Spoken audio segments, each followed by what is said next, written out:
नमस्कार मित्रांनो, पुन्हा एकदा नवीन व्हिडिओमध्ये तुमच्यासमोर येतो आहे. आणि तुम्हाला माहीतच असेल आम्ही उज्जैनमध्ये होतो आणि शेवटी आम्ही भगवान महादेवाचं दर्शन घेण्यासाठी निघालो होतो. आणि त्यासाठी आमचा पोशाख बघा, पूर्ण महाकालचे कपडे घातले होते.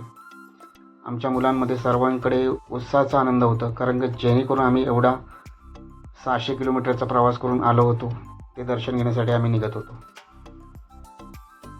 सर्व ग्रुप एकत्र होऊन चाललो होतो, कारण गर्दी भरपूर होती, जेणेकरून कोणी पाठी राहायला नव्हतो.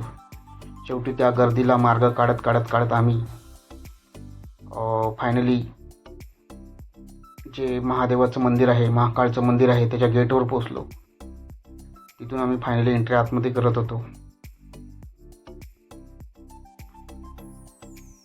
एंट्रीच्या दरम्यान भरपूर अशी सुरक्षा व्यवस्था करण्यात आली होती. भाविकांची तर तुडुंब अशी गर्दी होती. जे महाराष्ट्रातील असो, UPचे असतील, MP चे असतील, कारण हाच तो क्षण होता. कारण ह्याच काळामध्ये जेणेकरून कुठल्याही भाविकाला जास्त त्रास नाही होतो, म्हणून जेणेकरून ह्याच टायमामध्ये तो भाविक दर्शन घेण्यासाठी येतो. शेवटी आम्ही महाकाली मंदिराच्या बाहेर जो असणारा कॉरिडॉर आहे तिथे आम्ही पोचलो. त्याच्यानंतर आम्ही पुढे जाणार होतो मंदिरामध्ये. आमच्या खिशामध्ये सर्वांच्याकडे मोबाईल होते, पण मोबाईल एंट्री आतमध्ये देतील का माहीत नव्हतं.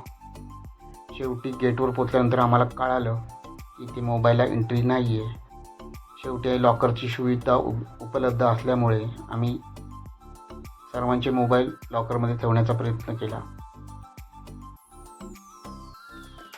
हे बघा माझ्या समोर दिसतंय, ते समोरच मंदिर, महाकाळचं मंदिर आहे. भव्य अशी लाइटिंग केली आहे त्यासाठी.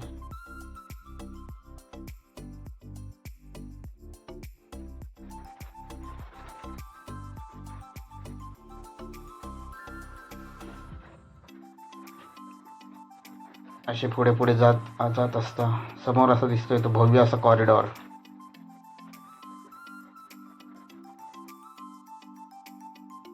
मंदिराच्या आवारामध्ये पूर्ण अशा सुंदर सुंदर मूर्त्या बनवल्या होत्या. त्या लांबूनच आम्हाला दिसत होत्या. गर्दीमधून मार्ग काढत काढत आम्ही शेवटी दर्शनासाठी जाण्याचा निर्णय घेतला. गर्दी खूप होती. काही मुलं फोटो काढण्याच्या नादामध्ये इकडे तिकडे पाठी राहत होती. त्यासाठी आम्ही विलंब करत हळूहळू पुढे चाललो होतो.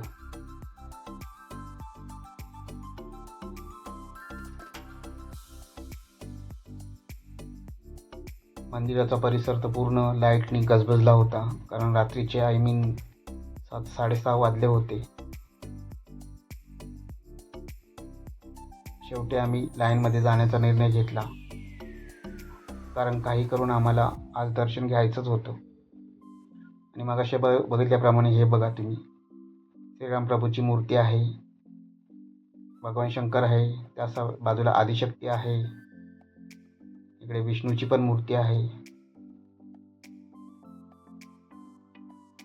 हे न्याहाळत न्याहाळत आम्ही पुढे जाण्याचा प्रयत्न केला.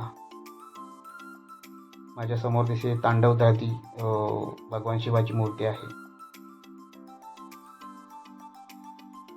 एक साईडचं दर्शन घेत घेत घेत घेत आम्ही पुढे निघत होतो. फायनली आता आम्ही मुख्य प्रवेशद्वाराच्या इथे जाणार होतो.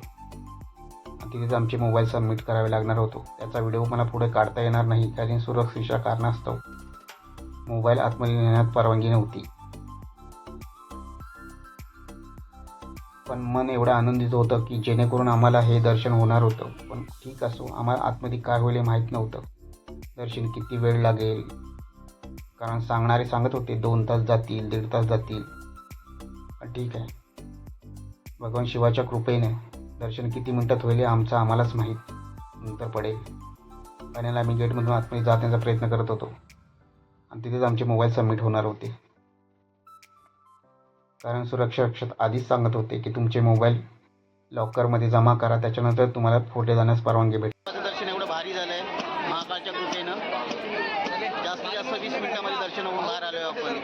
आतमध्ये मोबाईल घ्यायला दिला नाही. आणि तुम्हाला मी सांगू इच्छितो, देवळामध्ये मोबाईल वगैरे वस्तू काही घेऊन अलाउड नाही आहे. तुम्हाला कोणीही काही सांगेल, पण नाही अलाउड नाही आहे, एवढं लक्षात ठेवा. नंतर मी सांगेनच मोठ्या व्हिडिओमध्ये. चला भेटू आता, आम्ही निघतो.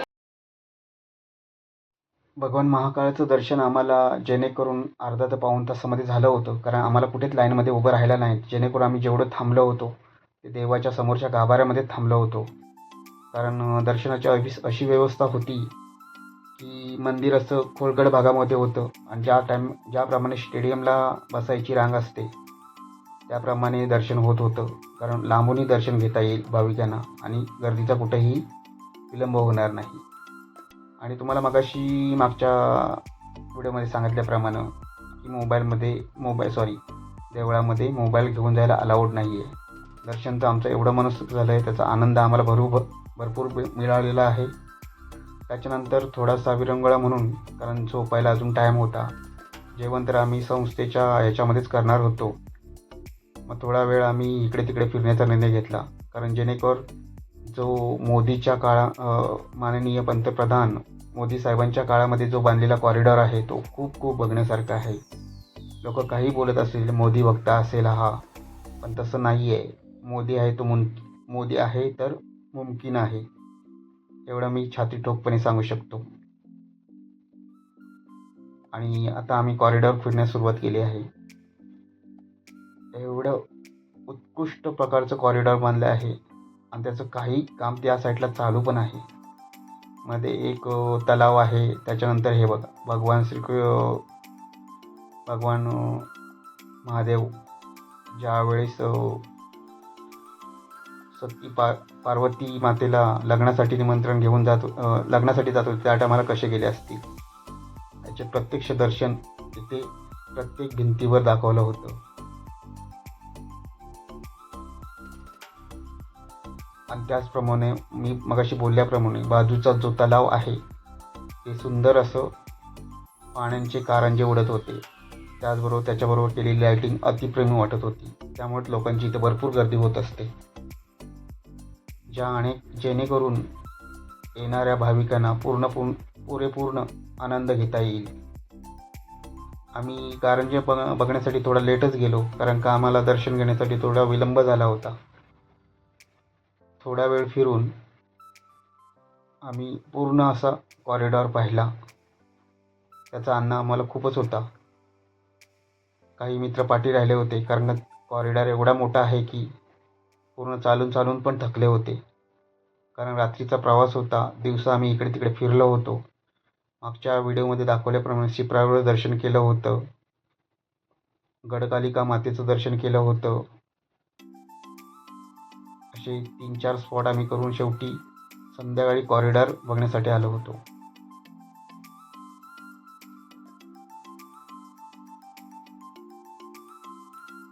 हळूहळू आम्ही कॉरिडॉरच्या एका साईडच्या कॉर्नरला आलो होतो, जेणेकरून माझे थकलेले मित्र पूर्ण बसले होते. तुम्ही बघू शकता आमच्या कपड्यांच्या ड्रेसिंगवरून हे महाकालच्या कपड्यामध्ये दिसणारे सर्व मित्र आपलेच मित्र होते. कारण का आमची ग्रुप पिकनिक होती. कारण आम्हाला माहीत आहे आमच्यामध्ये असणारी काही मुलं जॉबसाठी नव्हती, स्वतःच्या खर्चाने आलेली होती. आईवडिलांकडून थोडेसे पैसे घेऊन आले होते. त्यामुळे ही पिकनिक आम्ही करायचं ठरवलं होतं, जेणेकरून ग्रुप पिकनिक असल्यामुळे कोणालाही जास्त भार पडणार नाही याची आम्ही पुरेपूर काळजी घेतली होती. कॉरिडॉर फिरून झाल्यानंतर शेवटी आम्ही घरी जाण्याचा निर्णय घेतला, जेणेकरून एकत्र जमण्याचा सर्वांना फोन वगैरे करत होतो. तर मित्रांनो, हा व्हिडिओ मी तुम्हाला इथेच संपवण्याचा प्रयत्न करतो आणि याच्या पुढच्या येणाऱ्या सर्व व्हिडिओ तुम्हाला दाखवण्याचा प्रयत्न करीन. तोपर्यंत हा जर माझा व्हिडिओ आवडला असेल तर तुम्ही लाईक करा, सबस्क्राईब करा आणि शेअर करा. तोपर्यंत समोर दिसणाऱ्या स्क्रीनवरती महाकाळ मंदिराचं दर्शन घ्या. धन्यवाद. Good bye.